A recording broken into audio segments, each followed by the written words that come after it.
অবিলম্বে উপাচার্য নিয়োগ করে চট্টগ্রাম বিশ্ববিদ্যালয়ের সকল কার্যক্রম স্বাভাবিক করার দাবিতে আন্দোলনে নেমেছেন শিক্ষার্থীরা। তাদের অভিযোগ, উপাচার্য সহ গুরুত্বপূর্ণ পদগুলি প্রায় 1 মাস ধরে শূন্য থাকায় বন্ধ রয়েছে একাডেমিক এবং প্রশাসনিক কার্যক্রম। এতে শিক্ষার্থীদের চরম ভোগান্তি পোহাতে হচ্ছে।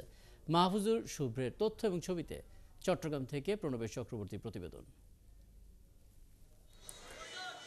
উপাচার্য, উপ-উপাচার্য থেকে শুরু করে চট্টগ্রাম বিশ্ববিদ্যালয়ের প্রশাসনিক পদগুলো এখন খালি। বিশ্ববিদ্যালয় কবে নাগাদ সচল হবে তাও অনিশ্চিত। নতুন করে আবাসিক হলগুলোর আসন বরাদ্দও স্থগিত। আবাসিক হলসমূহ না খোলায় বিপাকে পড়েছেন সাধারণ শিক্ষার্থীরা।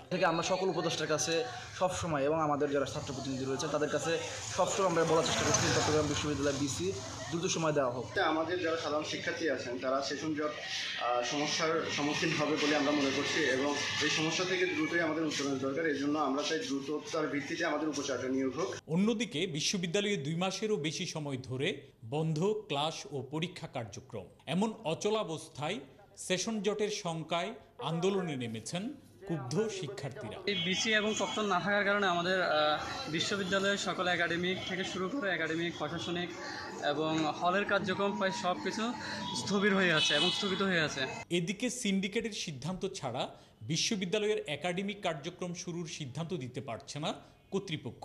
উপাচার্য নিয়োগ ছাড়া কোনো কাজই ভালোভাবে করা সম্ভব নয় জানান বিশ্ববিদ্যালয়ের ভারপ্রাপ্ত রেজিস্ট্রার। আমরা যদি নতুন করে হল সিট অ্যালটমেন্ট দিতে হয় এবং হল খুলতে হয়, ইউনিভার্সিটির আবার ক্লাস খোলার যে সিদ্ধান্ত দিতে হয়, তাহলে আমাদের সিন্ডিকেটের প্রয়োজন হবে। যেহেতু উপাচার্য মহোদয় নাই, বর্তমানে কোনো উপাচার্য নাই, তাহলে সিন্ডিকেট হতে পারছে না। এদিকে অনলাইনে ক্লাস চালুর সিদ্ধান্ত নিয়েছে বিশ্ববিদ্যালয়ের একাডেমিক কর্তৃপক্ষ। তবে শিক্ষার্থীদের দাবি দ্রুত পুরোদমে চালু হোক বিশ্ববিদ্যালয়। প্রণবেশ চক্রবর্তী, 71, চট্টগ্রাম।